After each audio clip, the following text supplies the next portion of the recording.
अब ये सवाल उठने लगा है कि इजरायल और हमास के बीच छिड़ी जंग का अंजाम क्या होगा।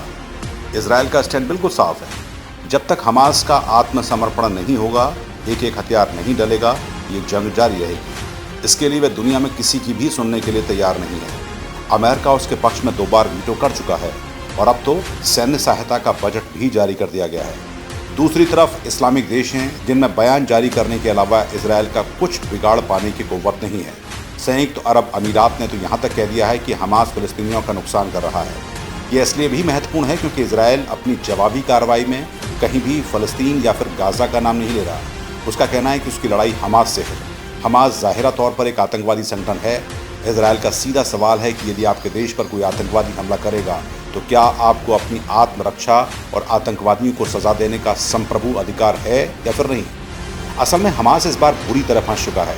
जिस समय हमास ने 1000 से ज़्यादा रॉकेट दागकर इजरायल पर हमला किया, उस समय उसका गणित ये था कि यह हमला काफ़ी रक्तपात मचाएगा। इजरायल जवाबी कार्रवाई करेगा, फिर संयुक्त राष्ट्र संघ या फिर विश्व की महाशक्तियाँ संघर्ष विराम करा देंगी। इजरायल में सत्ता परिवर्तन का समय समझकर हमास को लगा कि वहाँ किसी भी कार्रवाई को जन समर्थन या फिर पूरी तरह राजनीतिक समर्थन प्राप्त नहीं होगा। इस बीच वह मुस्लिम उम्मा में अपनी खोती साख और धाक को फिर से जमा लेगा। 2015 के बाद से इजरायल और फिलिस्तीनियों के बीच में कोई बड़ा संघर्ष नहीं हुआ। इस बीच इजरायल ने मोसाद के जरिए ईरान के परमाणु कार्यक्रम को बहुत ज़्यादा नुकसान पहुंचाया। हमास पर ईरान का भारी दबाव था कि वह इजरायल पर हमला करे। इसके बाद तुर्की में तैयब एर्दोआन की खलीफावादी सरकार आने के बाद हमास का झुकाव उसकी तरफ होने लगा था। लेकिन हमास के पास न तो ज़्यादा संसाधन है और न ही हथियार हासिल करने का कोई और रास्ता। उसके पास इकलौता रास्ता सिर्फ हिजबुल्ला है। वहीं ईरान लगातार हमास को समर्थन दे रहा है। लेकिन अमेरिका के रुख ने सारी कहानी पलट दी। हमास को लगता था कि जो बाइडेन कम से कम डोनाल्ड ट्रंप की तरह आंख मूंद कर इजरायल का समर्थन नहीं करेंगे। उन्हें लगता था कि जब अमेरिका तालिबान से बात कर सकता है तो फिर हमास से क्यों नहीं। उधर इजरायल में भले ही राजनीतिक अस्थिरता चल रही थी, लेकिन सेना की तैयारी पूरी थी। 2004 में यासर अराफात की मौत हुई तो फिर पीएलओ की कमान महमूद अब्बास के हाथ में चली गई। 2006 में पीएम के चुनाव हुए। इसमें वेस्ट बैंक पर महमूद अब्बास की पीए का राज हो गया और गाज़ा पर अवैध रूप से हमास काबिज हो गया। इसके बाद से आज तक पीए के चुनाव नहीं हुए हैं, यानी फिलिस्तीन का कोई एक माई बाप नहीं है। इजरायल इसी स्थिति का फ़ायदा उठाते हुए गाज़ा में हमास को उखाड़ फेंकना चाहता है। हमास का नियंत्रण गाज़ा की हर ऊंची और सामरिक रूप से महत्वपूर्ण इमारत पर है।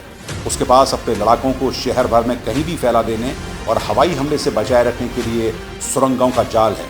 इजरायल इस समय उसकी इन्हीं 2 ताकतों की ही कमर तोड़ने पर उतारू है। मात्र 24 घंटे में इजरायल ने हमास के सभी 6 कमांडर खत्म कर दिए। गाज़ा में हमास मेट्रो सुरंग प्रणाली को लक्ष्य कर इजरायली कमांडो ने विमान, टैंक, तोपखाने और सीमा के साथ पैदल सेना की इकाइयों के साथ ऑपरेशन शुरू कर 150 हमासियों को मार डाला और हमास के मेट्रो नेटवर्क के कई किलोमीटर हिस्से को क्षतिग्रस्त कर दिया।